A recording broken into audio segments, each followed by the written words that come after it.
Morning, Ben. Welcome to Sea Talk. So, Ben, you've got a fresh field store in Croydon. I'm going to let you go and introduce yourself and tell us who you are, where you operate, and how long you've been in retail. My name's Ben Selvaratnam. I'm the director of Freshfields Market in Croydon. We've been here for about 7 or 8 years now. We're supplied by NISA, trade on our own fascia, and then we get cash and carries as well, deliveries from cash and carries. Okay, good. So, Ben, look, I think the big thing and the subject we're going to talk today about is one that it's probably on top of all this retailers' agenda is crime, right? That's correct, yes. And just seeing recently the stuff that you've been doing, how you've been highlighted it out to mainstream media.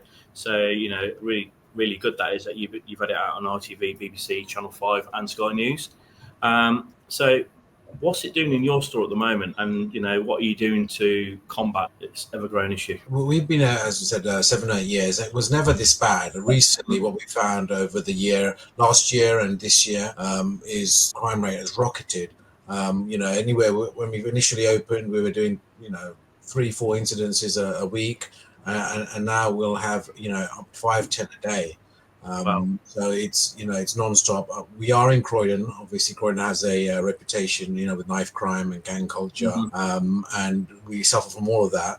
Well, on top, we're based near the town centre, so we get a lot of shoplifters who perhaps try the shops up in the town, and if they don't get any luck, then they head out to us and try their luck with us. It's really difficult. We're a family business. There's no head office to kind of offset costs. So, we have to try and challenge shoplifters, and, we try and retrieve stolen goods. And obviously that puts you in the firing line. And it's meant that over time, we've lost staff because, they obviously, credit to them, they're doing what they can, but no one likes to be spat on or abused. No. And so it's really confounded, and it's increased and it's on the up, and it's definitely something that we need to talk about. And I've just been surprised that when we did a BBC interview last year, and so many people, retailers, contacted us from that and saying, it's the same with us. It's happening to us down the country. So that was very surprising. I thought maybe it was just unique to where we were or what we're facing, but it's not at all like that. Look, what I used to see in retail, and I still see it today. So look, it used to be a lot of household products, then it went on to dairy. Today I see a lot of confectionery being taken, not only from our stores but other stores in our area. What are you finding? What's your biggest target stock in your store now? I mean, very similar to what you said. We also get targeted a lot on the alcohol. Okay. Booze gets heavily hit. Confectionery, like you said, baby formula, anything with resale value. Coffee is popular, and it will. Sometimes it depends, because there's we have all varieties of shoplifters. The people, the criminal gangs, or the people with substance issues, they are definitely stealing more to anything of resale value. Yes. And then the mums in prams, or the people maybe affected by cost of living crisis, they're more for kind of what they need. So tins of meat or spam or ham and things like that, whatever they're going to for personal use. So we get a mixed bag. You talked about that it's what people come in and it's organised. Do you think that this is more targeted now and it's bigger people that are behind this, and the resale value is going out into the wider market now? Because what we see here, when they're coming into stores and taking whole sleeves now of confectionery, because they know they can go and sell that to another retail outlet of some choice. Whereas before they used to say they used to go to the local pub. I don't believe that's the case anymore. I think shoplifting is organised crime, and it's actually a business now. No, 100%. We see a lot more like it's professional, it's organised. They'll come in gangs. One will distract the cashier. One will make a scene at the front, while another one clears a shelf. They're definitely reselling on. I've heard it's. I've seen it's in jumble sales on TikTok. It's on jumble sales and. Markets, and also I was told by someone in the media that Facebook Marketplace is a good place where they resell these goods. So there's definitely a market for it, and it's proving very popular, which is why these gangs are just driving around. They're not hanging around in a particular town. They're moving around and doing it professionally. So that's one aspect. We're taking the loss. The second loss is we, as independent family-run businesses, we're actually putting more of our own time back into the business now, right? because we're trying to protect. So, you know, we can't expect it to be in stores, you know, 12, 24 hours a day. But you talk to some retailers now, they're saying they can't afford to leave because they're facing such big losses with shoplifters. Well, that's it. I mean, on top of like the preventive measures that they need to implement, whether it's more CCTV or any of the new technology that's out there, or because, you know, sometimes they can't always just add on more staff, and some of the owner would think, okay, let me do the hours because I can't afford to hire on more staff, at people on the payroll. Let me cover the hours. So invariably, we end up spending more time in the business. I find that I've got 3 kids, 2 of them are very young, and you know, where I'd like to perhaps be able to pull off in the evenings, I'm some days in the week, you know, the team requests me to be there just because they feel more safe and more confident if I'm there. And do you think this is going to be even more impact now? So when we face increases next year that this government has applied to our businesses, you know, it's going to make it harder for us to run our businesses. You know, do we keep that same headcount? Do we have to reduce headcount? If we end up reducing headcount, obviously there's a knock-on effect with more shoplifting, right? Because the eyes aren't there on the shop floor. Correct. I mean, 100%. You know, there's people monitor that. We have people, street bakers, who actually they contact the rest of the people in their gang to say, look, this guy's not on shift today, you can come in. You know, this they operate. It's a system they operate, and if we have less headcount, which invariably is going to be with all the talk of the budget and what are all things we have to implement, I think it's, you know, thousands of pounds extra that we would have to commit to per year. All these increases, you know, we can't necessarily cut down the hours we're open. We still have to open those hours. So how do we man them with all this, and just be that we have to spend more of our time in store, and we'll take advantage of it. I mean, we was kindly introduced by Mike Fitton. I mean, that Mike cares so much about the industry. It's unreal, and he's such a nice guy. I mean, that's how we came across each other.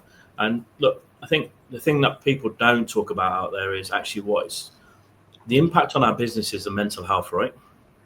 And I don't think us as a sector, we're getting any support on the mental health well-being, as family owners and our teams. It's increasing more and more every day. We're there to give a service, and we're not there to be abused. I mean, that's happening more so. But what do you think that really needs to happen to give us more support with mental health well-being within our businesses from the government? I mean, I think that's a great question. You know, I think definitely retailers need more support. The shop staff need more support.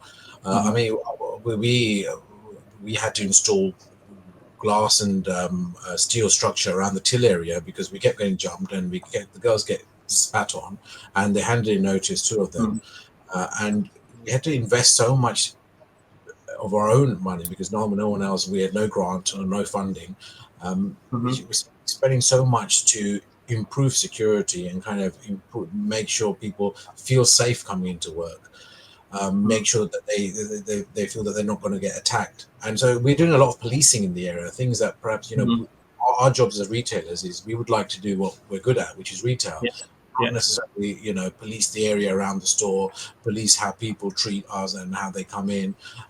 It's definitely the councils or the government would need to take more of a lead on this, because, you know, we are the front line. We deal with customers. We're generally in our communities. We're the most regular shop that they visit.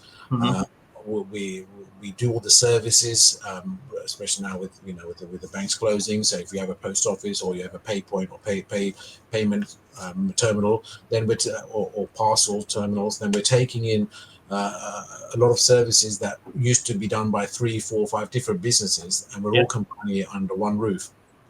And we're dealing with all the issues that all of these other services bring.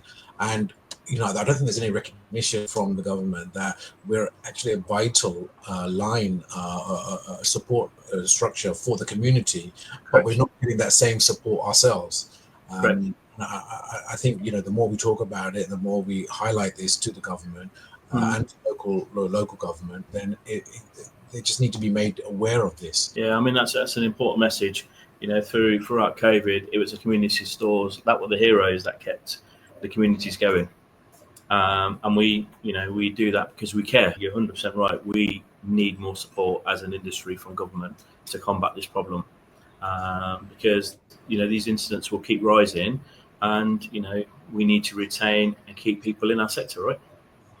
Yes, 100%. I mean, people will move. That's when two of my ladies handed a notice. They said they loved the place, they loved the team, the infrastructure, everything. But they were just felt that if we called the police or if we wanted to raise the issue, then there was no one there to support them. We weren't getting the support required, and they just felt like it's not safe coming to work. And so therefore, those are the things like some things are beyond our control. I can't control what's on the high street and what Yeah. people coming in. But if we don't have, if we're not protected, if we're not taken seriously, if we're not prioritized when we make a phone call to the services, emergency services, saying, "Look, we need help," and ours is shoplifting or threats of abuse is not taken seriously on the crime commissioner's list of priorities, then this is what's going to happen. People will, the team, the staff will sense that, see that they're not getting the support that they require, and they'll move to somewhere where they feel more comfortable, more safe. Yeah. I mean, what's happened in Coventry and Warwickshire, one of the security guards has took it on his own to create a WhatsApp group in Coventry with various different stores, independents, big chains, even restaurants are on there now. And it's just share intel. So we're all getting informed because it's the same few people that are traveling around the city. And like you said, it only takes one street beggar to inform someone else that this guy's not on shift, and they're in there straight away. Yes. I know from yesterday there was a same gang operating around Coventry, going around all the stores. But the intel grew so quick, everyone was ready for them. So it's I think it's sharing the knowledge is always good. And I think the more us retailers keep talking about this and bringing it to mainstream media, I think hopefully someone will listen in the end and say, look, enough's enough. We need to put more resources into the local stores. No, hopefully. I mean, that's what things like this, I was so interested in coming on your talk show to talk about these issues, because definitely raising the profile of the issue will help highlight it and bring it and make sure it's in people's consciousness, especially people in power who can do something about it. Because we're still doing what we have to do. We're committed to our business, to our team, to our community, and we're cracking on with it. But we need others to kind of see that commitment and say, look, these guys need help, they need support, and to reach out and do something. Well, thank you, Ben, for giving up your time on a Monday morning. But look, let's keep raising this all important issue out there, and look, let's get more retailers talking, and hopefully someone will listen. Thank you very much.